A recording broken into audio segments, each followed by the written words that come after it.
I'm running. My lungs are burning, my legs are screaming, and I don't even know why I'm running. All I know is that the man in the gray suit is behind me, and every instinct in my body is telling me to get away. Sarah, stop, I'm trying to help you. His voice echoes off the concrete walls of the parking garage. I don't stop. I can't stop. Something about him, about the way he's been watching me, following me, sets off every alarm bell in my head. I round a corner, my shoes squeaking on the oil-stained floor, and slam into a parked car. Pain explodes in my hip. Damn it, I gasp, stumbling forward. He's gaining on me. I can hear his footsteps getting closer. I spot the stairwell exit and burst through the door, taking the stairs 2 at a time. My hand grips the railing so hard my knuckles turn white. Ms. Chen, please, you're in danger. Stay away from me, I scream back, my voice cracking with terror. I hit the ground floor and explode onto the street. The afternoon sun blinds me momentarily, and I collide with a woman carrying groceries. Apples tumble across the sidewalk. Watch it, she yells. Sorry, I'm sorry. I don't stop to help, I just run. The street is crowded, lunch hour downtown, and I weave between pedestrians, ignoring their angry shouts. My purse bounces against my side. My phone, I need to call someone. Emily, the police, anyone. I risk a glance back. The man in the gray suit is still there, pushing through the crowd, his face urgent but not angry, not threatening. But that doesn't matter. I've seen enough crime shows to know that predators don't always look like monsters. I duck into a coffee shop, gasping for breath. The barista looks up, concerned. Are you okay, miss? Bathroom, I manage to choke out. Where's your bathroom? She points toward the back. I rush past the line of annoyed customers and lock myself in the single-stall restroom. My hands are shaking so badly I can barely hold my phone. I pull it out and stare at the screen. Who do I call? What do I even say? Hi, 911. I'm being chased by a man I don't know, but also I can't remember the last 3 months of my life, so maybe I'm just crazy. I lean against the sink, looking at my reflection in the mirror. My dark hair is plastered to my forehead with sweat. My mascara is running. My eyes are wild, terrified. I don't even recognize myself. Sarah, a soft knock on the door makes me jump. My name is Dr. Marcus Way. I know you're frightened, but I need you to listen to me. You're experiencing memory degradation, accelerated memory loss, and if we don't stop it soon, you're going to lose everything. My breath catches in my throat. How do you know my name? Because I'm your doctor, or I was. 3 months ago, you came to my facility. You asked me to help you forget something traumatic. I don't know what you're talking about, but even as I say it, I feel the wrongness in my chest, the hollow space where memories should be. Sarah, I know this sounds insane. I know you have no reason to trust me, but check your phone. Check your calendar. Look at the past 3 months. Really look. My hands are still shaking as I open my phone's calendar app. The screen fills with appointments, meetings, dinner plans, all in my handwriting, all things I apparently scheduled. I remember none of them. October 12th, Dr. Way's voice continues through the door. You had a marketing presentation for the Henderson account. Do you remember it? I scroll to October 12th. There it is. Henderson presentation, 2 p.m. I start to say I remember, but the lie dies in my throat. No. October 5th, dinner with your sister Emily at Giovanni's restaurant. She told you that you fell asleep in your pasta. Do you remember? I find the entry, my chest tightens. No.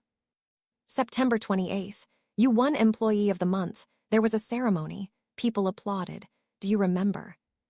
Tears start streaming down my face. No, I don't remember any of it. That's because it's not there anymore. The memories are gone, and more are disappearing every day. He pauses.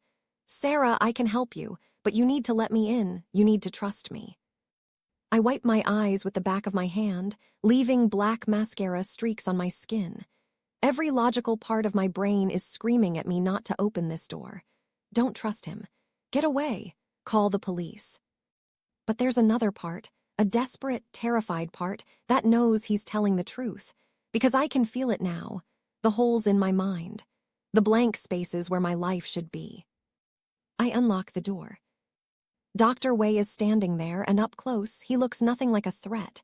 He's in his early 40s with kind eyes behind wire-rimmed glasses. His suit is rumpled, his tie slightly crooked. He looks tired, worried. "Thank you," he says softly. "I know how hard that was. Tell me what's happening to me." My voice is barely a whisper. "Tell me everything." We sit at a corner table in the coffee shop, 2 untouched lattes between us. Dr. Wei has pulled out a tablet, and on the screen is an image of a brain, my brain, lit up with colors like some kind of twisted Christmas tree. "This is a neural map," he explains, his voice low so the other customers can't hear. "Each color represents a different type of memory. Blue for factual knowledge, things like how to read, mathematical concepts, historical dates. Green for procedural memory, how to walk, how to drive, how to type. Yellow for semantic memory, language, concepts, general knowledge about the world." "And the red?" I ask, staring at the clusters of red scattered throughout the image. "Episodic memory, personal experiences, the memories that make you you." He zooms in on one section. "3 months ago, you came to my facility in crisis. You'd been in a car accident. Your best friend was killed. You were driving." The coffee shop suddenly feels too hot. I don't have a best friend." "You did. Her name was Rebecca Torres. Known her since college. She was in the passenger seat when a truck ran a red light and T-boned your car. She died instantly." I shake my head violently. No, I would remember something like that. I would remember losing someone I loved." "That's exactly the point." Dr. Wei's expression is pained. "You couldn't live with the memory, the guilt, the image of her face in those final seconds. It was destroying you. You couldn't sleep, couldn't eat, couldn't function. So you found my research online, experimental memory extraction, and you begged me to help you forget. That's not possible. You can't just delete memories like they're computer files." "Not delete, suppress. We map the neural pathways associated with specific memories and create a digital backup. Then we introduce targeted electromagnetic interference that disrupts those pathways. The memory still exists in your brain, technically, but your consciousness can't access it anymore." He taps the screen, pulling up a video file. "I recorded your initial consultation. Would you like to see it?" I don't want to see it, but I need to. Yes." He presses play. The woman on screen looks like me, but also doesn't. She's thinner, with dark circles under her eyes that makeup can't hide. Her hands are shaking as she holds a cup of water. "I see her every time I close my eyes," Video Me is saying, her voice raw with grief. "The way she looked at me right before impact, she was laughing, Dr. Wei, telling some stupid joke about her coworker, and then she was just gone, and I'm still here, and I can't do this anymore." Dr. Wei's voice on the video is gentle. "Sarah, this technology is experimental. We don't fully understand the long-term effects. There could be complications." "I don't care." Video Me leans forward intensely. "I'm already dying, just slower. At least this way I might have a chance to actually live again." The video cuts to me lying in a medical chair, sensors attached to my head. A machine hums. My body tenses, then gradually relaxes. When I open my eyes, they're clear, peaceful. "How do you feel?" Video Dr. Wei asks. "Better," I say, and I'm smiling, actually smiling. "I feel lighter." Present-day Dr. Wei pauses the video. "The procedure worked. You went back to your life. You got a new apartment because the old one had too many associations with Rebecca. You threw yourself into work. You seemed happy." "Then what went wrong?" I demand, anger rising in my voice. "If it worked, why am I missing months of my life?" He takes a deep breath. "Because you came back. 2 weeks after the initial procedure, you returned to my facility. You said you could feel the absence of something, a hole where a person should be. You were grieving but didn't know what you were grieving for. It was worse than the original trauma because at least before, you understood your pain." My stomach drops, so I asked you to take more. "You asked me to remove Rebecca entirely. Every memory of her. meeting her in college. Late-night study sessions, inside jokes, her wedding where you were maid of honor, everything. And you did it. Against my better judgment, yes. He looks ashamed. But you were so desperate, and technically you weren't being harmed. You were just curating your past. But I didn't stop there, did I? The pieces are falling into place now. The blank spaces in my calendar. The reports I'd apparently written but couldn't remember writing. No, Dr. Wei pulls up another file. You came back 3 more times. First to erase memories of a failed relationship, then an argument with your mother that you felt guilty about, then an embarrassing incident at work. Each time you convinced yourself that without these painful memories, you'd be happier, freer. But memory doesn't work that way. My voice is dull, defeated. No, memory is interconnected. Every experience links to dozens of others. When we extracted your memories of Rebecca, we didn't just remove a person. We removed the context for thousands of other moments.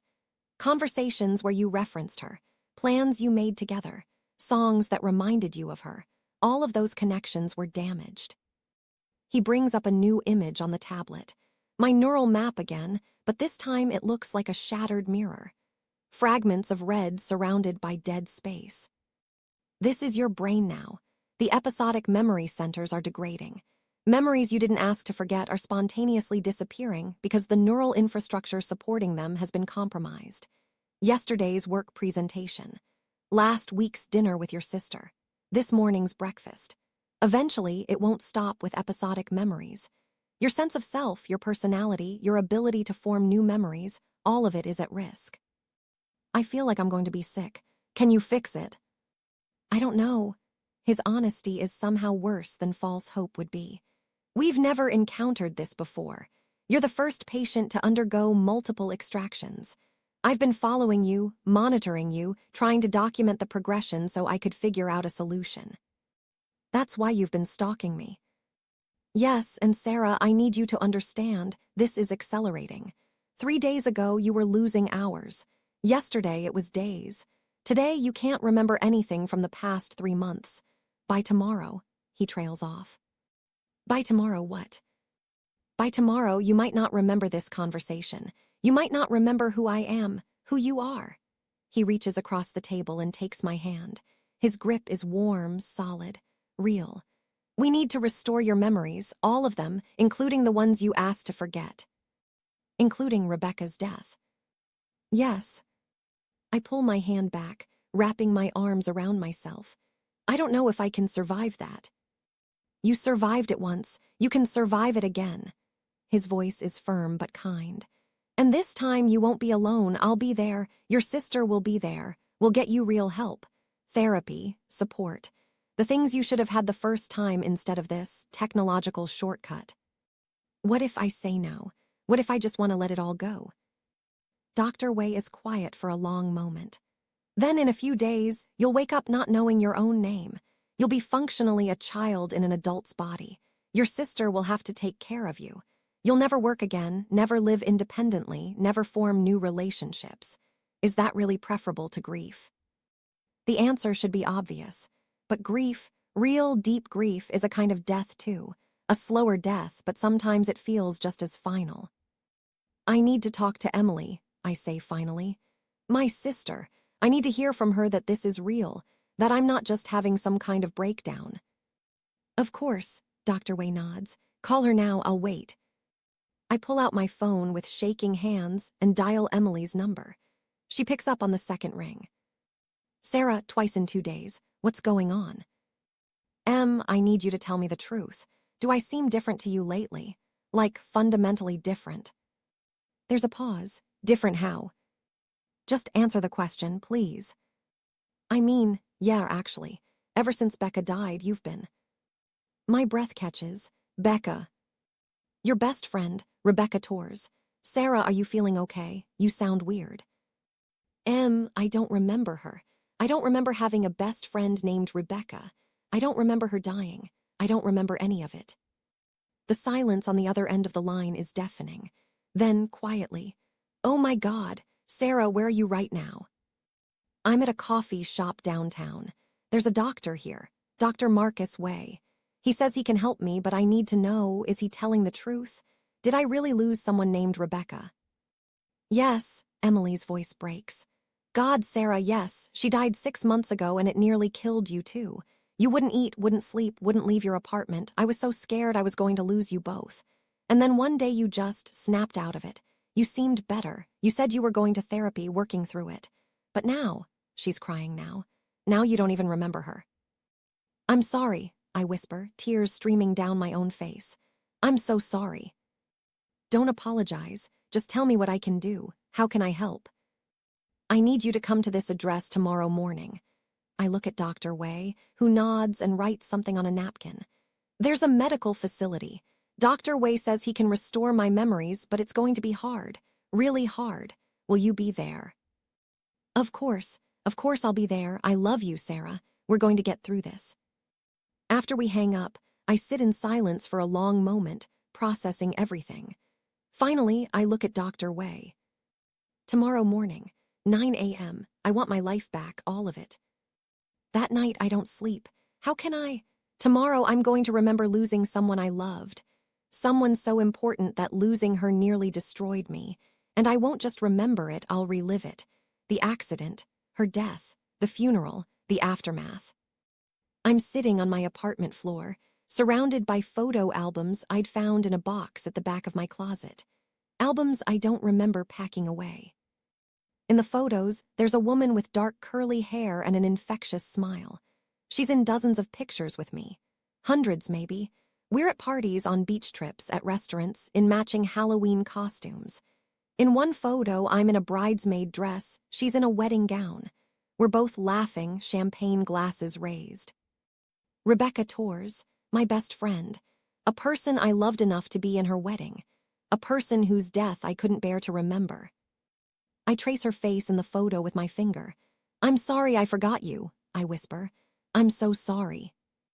My phone buzzes. A text from Emily. Can't sleep either. Thinking about you. About Becca. Remember when she tried to teach us how to salsa dance and we were both hopeless? You were laughing so hard you couldn't breathe. I stare at the text, trying to force the memory to surface. But there's nothing, just blank space. I text back. I wish I could remember.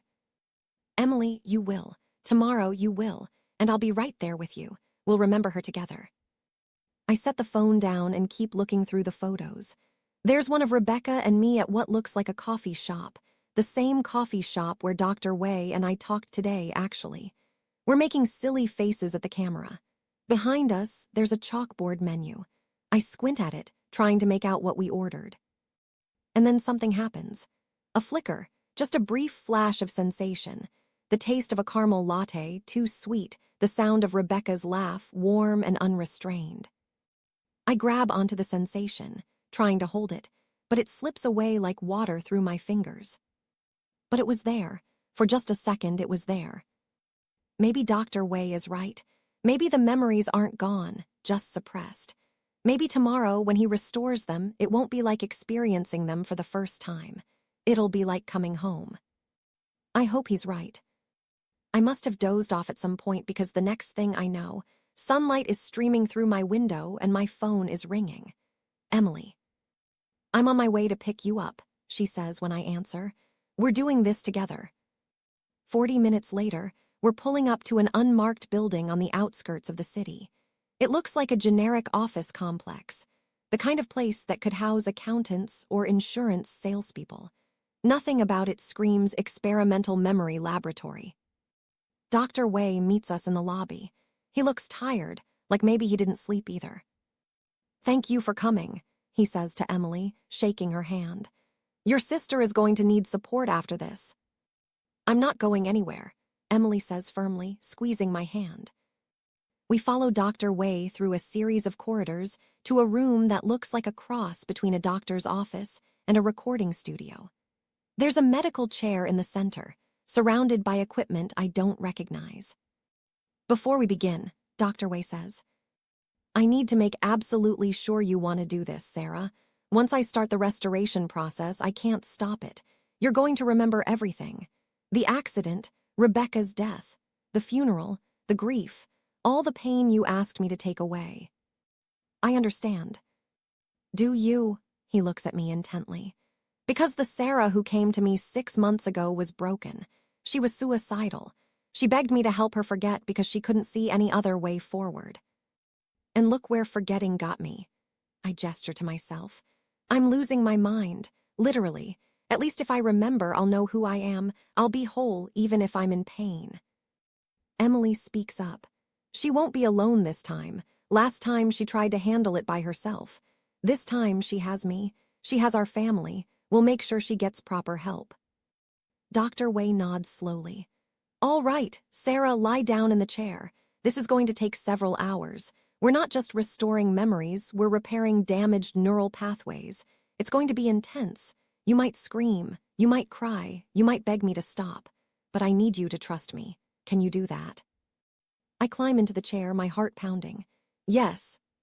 He begins attaching sensors to my head, sticky pads connected to thin wires. The machine behind me hums to life.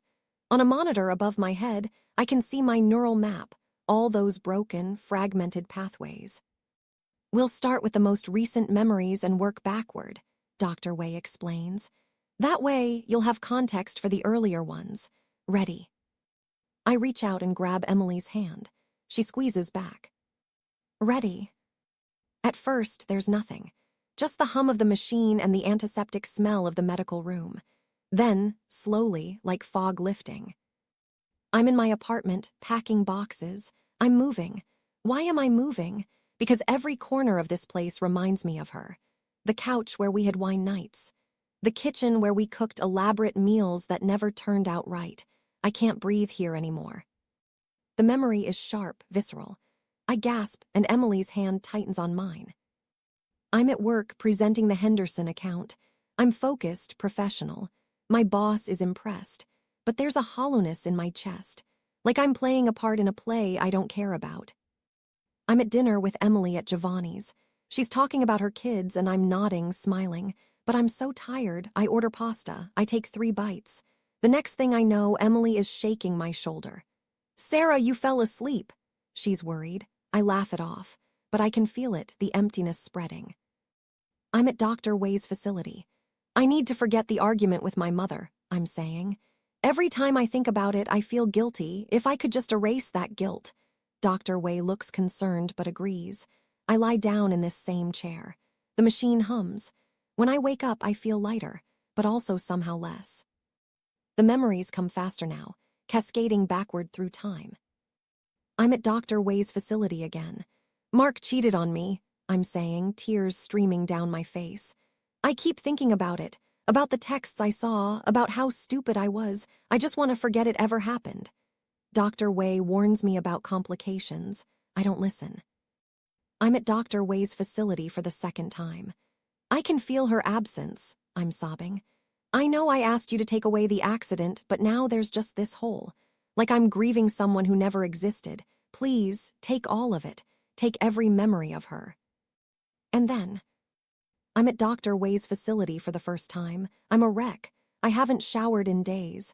My hands won't stop shaking. Please, I'm begging. I can't live like this. I see her face every time I close my eyes. I hear the sound of the impact. I need it to stop. And then, oh God, the accident. I'm driving. It's a Tuesday night. Rebecca is in the passenger seat, telling me about her horrible day at work. Her boss is a nightmare. She does a perfect impression of him, all puffed up and pompous, and I'm laughing so hard I can barely see the road. Eyes on the road, Sarah, she teases, but she's laughing too. I'm watching, I say, wiping tears of laughter from my eyes. The light ahead is green. I glance at Rebecca. She's grinning, about to launch into another story. So then he says, she stops mid-sentence, her eyes go wide. Sarah. I look forward. The truck is running the red light. Everything slows down. I see the driver's face through the windshield, see his mouth open in horror as he realizes he can't stop. I jerk the wheel to the right. Not enough. Not nearly enough. The sound of metal crushing, glass exploding, Rebecca's scream cut short. And then silence. I'm trapped in the wreckage, airbag deflating against my chest. I turn my head. Rebecca is slumped in her seat, blood running down her face. Her eyes are open but not seeing. Becca, my voice is small, childlike. Becca, wake up, please wake up. She doesn't wake up. She never wakes up. I'm screaming. In the medical chair, in the present moment, I'm screaming. Emily is crying, holding my hand so tight it hurts. Dr. Wei is saying something, but I can't hear him over the sound of my own grief. But the memories don't stop. They keep coming. The hospital, nurses checking me for injuries. I'm fine. Physically, I'm fine, but Rebecca is dead and it's my fault. I was the one driving. I was the one laughing instead of paying attention. I killed her. The funeral, her parents can barely look at me. Her mother is sobbing. I approach her to say I'm sorry, but no words come out. What can I possibly say? My apartment. Emily trying to get me to eat. I can't. Food tastes like ash. Everything tastes like ash. Lying awake at night, seeing the crash over and over. Hearing Rebecca's final scream, wishing it had been me instead. The guilt, the unbearable, crushing guilt. And then slowly, more memories, earlier memories, good ones. Rebecca and I meeting in sophomore year of college. We're assigned as lab partners in chemistry. She makes a joke about how she's more of a liberal arts person and immediately sets something on fire. We're both terrible at chemistry, but we become inseparable. Study sessions that turn into gossip sessions, late-night diners, road trips to the beach, her teaching me how to dance badly, me teaching her how to cook also badly. Her wedding, I'm maid of honor. She's beautiful in her dress, radiant with happiness. You're my person, she tells me, hugging me tight. Whatever happens, you're always going to be my person. Sunday brunches, movie marathons, inside jokes that no one else understands. The way she always knew when I was upset, even when I tried to hide it. The way she could make me laugh no matter how bad my day had been. All the tiny, beautiful, mundane moments that make up a friendship, that make up a life. The machine powers down. I lie in the chair, tears streaming down my face, overwhelmed by the weight of everything I'd forgotten. The good and the bad, the joy and the grief. Rebecca. She was my best friend, I whisper. She was my person. I know, Emily says, crying too. I know, sweetie. Dr. Wei removes the sensors from my head. How do you feel? Broken, I say honestly, but also whole. Does that make sense? Yes, it makes perfect sense. I sit up slowly. Everything hurts, not physically, but emotionally. It's like every feeling I'd tried to bury is flooding back at once. The grief, the guilt, the love, the loss. But also something else, clarity. It wasn't my fault, I say slowly, testing the words. The truck ran the red light. I couldn't have stopped it. I couldn't have saved her. That's right, Emily says gently. But I blamed myself anyway. I blamed myself so much that I couldn't live with it, so I tried to erase it. I look at Dr. Wei. But you can't heal by forgetting. You can only heal by remembering and learning to live with it. He nods. I'm sorry it took this for me to realize that. This technology, it was supposed to help people with PTSD.